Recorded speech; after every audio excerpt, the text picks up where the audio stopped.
commune périurbaine de Bamako compterait aujourd'hui de nombreuses concessions rurales sur une superficie de plus de 200 000 hectares.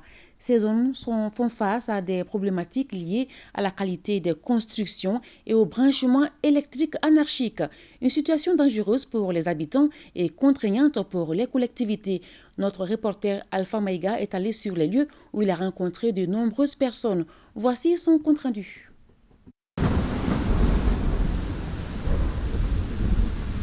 Nous sommes en saison de l'hivernage, la période où la pluie bat son plein à travers tout le pays.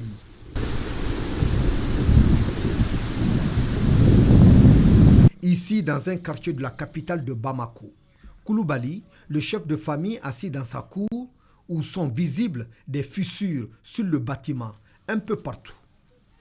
Non loin, branchement électrique à haut risque. Alors, il suffit quelques millimètres de pluie seulement à cette construction rurale, à l'image d'ailleurs de plusieurs autres dans la périphérie, pour présenter un hideux visage. Le danger qui pèse, les locataires en sont conscients. Le danger qui est là, la pluie tombe. La maison, comme toutes les constructions, aussi nous ici, c'est dans Bogo. Le banc là, quand ça mouille, ça peut amener le danger. Les enfants sont dans la main de Dieu. Cette maison, je l'ai construite avec beaucoup de difficultés.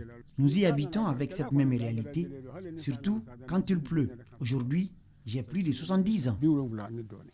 Les rues de fortune et les demeures sont prisonnières des eaux pluviales. Ce n'est pas tout. Les déplacements deviennent un véritable parcours du combattant et dire qu'à tout moment, les catastrophes majeures ne sont pas loin. Dianegela, que vous entendiez, c'est un quartier vraiment avec des concessions rurales à 90%. Pendant l'hivernage, il y a très souvent des victimes dans ces quartiers.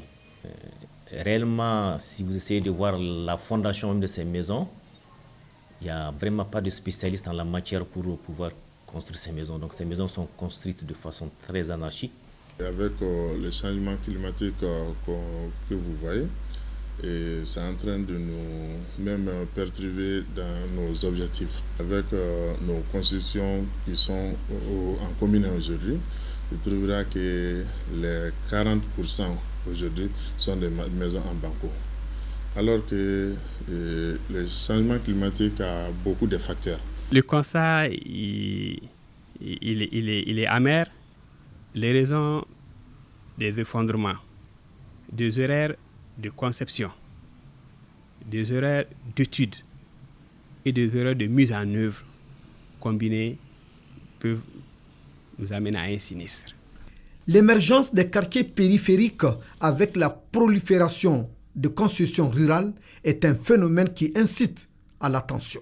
Il y a des gens, au lieu de passer faire la demande au niveau de l'EDM, ils préfèrent juste s'arranger entre eux, famille, et puis je vous passe le courant et puis vous trouvez un moyen de pouvoir vous électrifier. Et au moment de l'hivernage, souvent ça crée des problèmes, des sérieux dégâts dans ces quartiers. En recommandant les ingénieurs conseils, parce que c'est ça même qui est recommandé.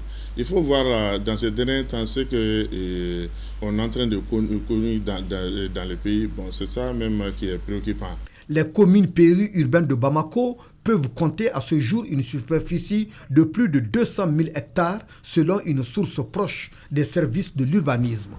L'augmentation significative de leurs problématiques font que l'usage de la terre est constamment modifié et crée des dangers quotidiens et aux habitants et aux collectivités